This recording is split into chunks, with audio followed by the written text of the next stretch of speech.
I was telling somebody earlier today that when you get an offer, if you got a listing and you get an offer from somebody and they're trying to bully you, or they're, just being antagonistic, or they're being confrontational, it's not going to get any better than at that moment. This is the dating period between the two agents, okay?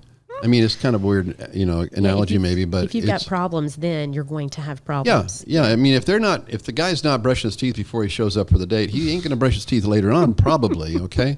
My point is, if that, True. I mean, what bothered me is one of our agents called me this weekend and was upset because she just took a high-end listing, and an agent was excited about showing it, but he was trying to be a bully. He's saying, you have a responsibility. You have to let me see that home and all this kind of stuff. And she said, no, I have a responsibility to do what my client wants to do. And my client wants to wait and finish doing some things for the open house next weekend.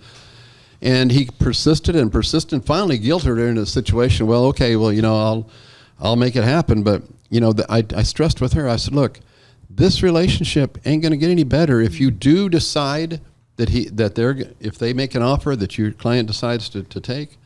Now you're in a relationship with somebody who tried to start that relationship as a bully. How do you think that's going to go?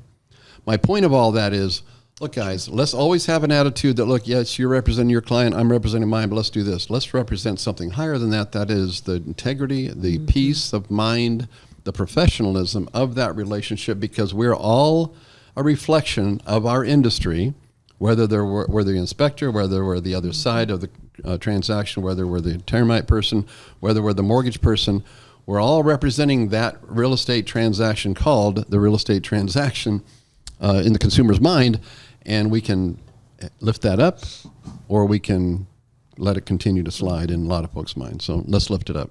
Yeah, absolutely. Well, and that actually segues perfectly into the next one. So we just finished attitude. Attitude is really contagious.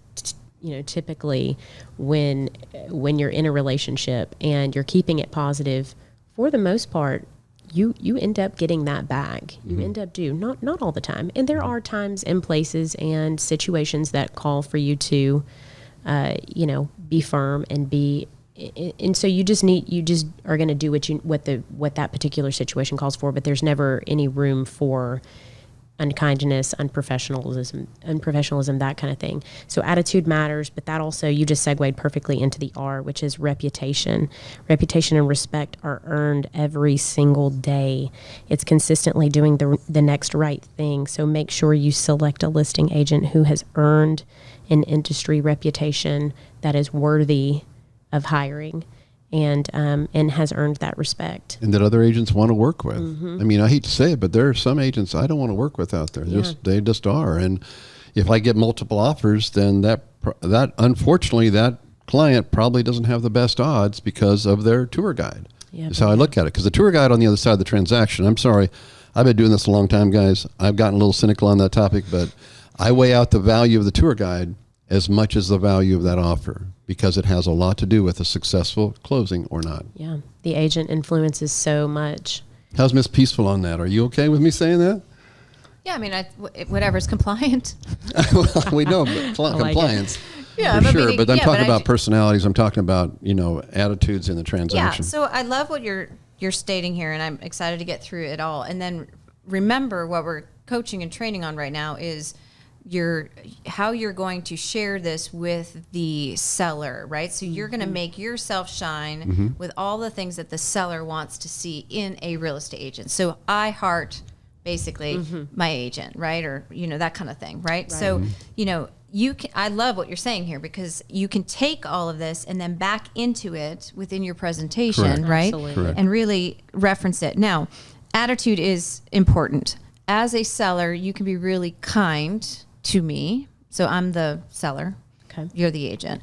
You're kind, you're sweet. What I don't want to do is have that masked as you're not strong. Absolutely. Right? You're not willing to go into the fight and be a warrior for me type of thing, right? So when you're talking about attitude, yes, you want somebody with a positive one, but make sure that we don't forget to reference that kindness comes with that strength That's as right. well, right? And also reputation, I think, is important. You don't have to be number one to be successful. Right. You can just be built on what your mama and your daddy taught you, Mm-hmm. which is be a woman, a man of your word. And that right there can build up a strong reputation, right? Absolutely. Within just our local Yeah. community. So I think that's super, super key too. But yes, we all need to work together. I learned a lesson in my 20s. A really hard lesson. I was not a happy camper with a vendor. It happened to be a title company, and it was just a bad deal. And lesson learned: we don't throw any of us under the bus. We try to work to elevate all, so we can go further in life. But I had to, at a 20-something-year-old, learn the hard way. And it put me in not one step back, but multiple steps back that I had to climb out of. But that's an example that we all need to work together, because you never know when tomorrow is going to come that person knows that person that's going to open that opportunity, that's going to help you sell that $1 million house that you finally have with that buyer. And it happens to be Monty's listing, and you and he didn't have a good time. Clearly, he's telling you that is going to be that story, most likely, whether that's, I don't know, compliant or not. I don't know. I think you follow an ethical scenario too with real estate. Yeah, I don't know how, absolutely. not for us with lending. So I could easily, let me tell you a little story. Remember the time back in the day, we as lenders can share that, but I don't know if you can do yours. But yes, reputation. So keep going. So we've got. What's the T stand to for? kind of, well, so the T is tenacity, which, again, this She's sort of speaking to, yeah. she's really speaking to it. And so interestingly, Monty actually referenced this listing appointment that I went on a couple of weeks ago. So the wife was pretty much like, I want to hire you. You're our listing agent. And the husband was like, I'm not, I need to be convinced. And we're going to interview 3 people. And so, what is it that I bring to the table over these other 2 people, right? And so he was really because they know me, we're friends, and so he sees my Can't believe your friends that he said that. Yeah. Well, he sees my soft friendship side, and so he hasn't ever really seen me in action in real estate, and so Put 'em up. Put 'em up. Put 'em up. So absolutely, that attitude does matter. Exactly what I like that.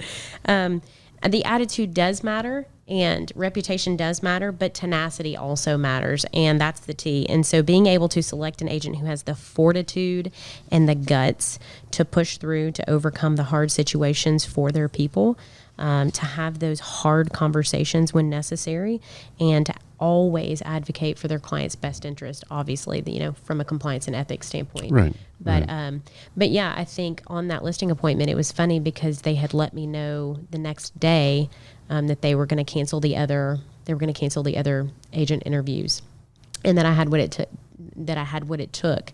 And that, something as simple as, hey, look, guys, I'm going to make sure we're not dealing with a Quicken Loans or a Rocket Dog Mortgage. I'm going to be getting you in touch with a local lender like Carrie Ann. If something isn't going well, I need to be able to connect with this person. I need to be able to know I've got a direct line in here, because if I'm calling Quicken Loans or Rocket Dog Mortgage or some of these other folks, good luck. Or even a Bank of America, honestly. Oh, that'd be worse, yeah. Yeah, and so I need to be able to make the hard phone calls, and so I think he did see that this is there is an aspect that you've got to have a thick backbone, and you've got to be able to have those hard conversations. One thing I think was interesting, and it really made me pause, because I'm always learning as well. After 37 years doing this, I'm always learning, and I want to be a sponge always. But in Alyssa's conversation with the wife, the husband was really hesitant because he wasn't sure of your tenacity level. And if you recall, our conversation was about, okay, that's his love language. That is his love language, is make sure that you pound on his love language, which is look at my muscles, look at my tenacity here, look at my, I'm serious about this. I will go to the mat for you, and to lean into that, Apparently you must have done a great job doing that. Thank you. Yeah, it almost had to take my friend hat off, really. It was kind of interesting. It was like, okay, I'm going into this with this mentality that we're not, we are friends, and we can talk friendly, but like I kind of went in a little bit more speaking to that, and with an understanding of like, this guy wants somebody who's in his corner. Put your dukes up. Yeah. Right. So anyway, and then that's the last thing, and that was something else that they had said within a couple of days. They were really appreciative of, impressed with the strategy that I presented to them to win. And so, you ask, what is your strategy? Do you have a strategy? Right. If you're going into a listing appointment, or if you're a seller and you have a listing agent coming in who doesn't have a strategy to put you in the strongest possible position at the closing table, plan to fail. Is it plan to fail? Failing to plan is planning to fail. And so that strategy is really critical, and it's just as critical as the other ones. But really, the idea is to get your sellers the best possible outcome, the strongest outcome. And he was very impressed with the strategy that I had put forward. And so I was really honored to get the email, and you're officially hired. And the husband was equally as excited about hiring me as the wife was. So I love that. Carrie, and it's scary sometimes to go help friends, because that makes it nervous. On top of it too, and to work hard to earn their trust. That's on top of, from a business standpoint. I just going to say I love the I hearts. I think that everybody can learn from that. I know I'm holding myself up to this, so that I can know that I can freely encourage the seller to do the same thing.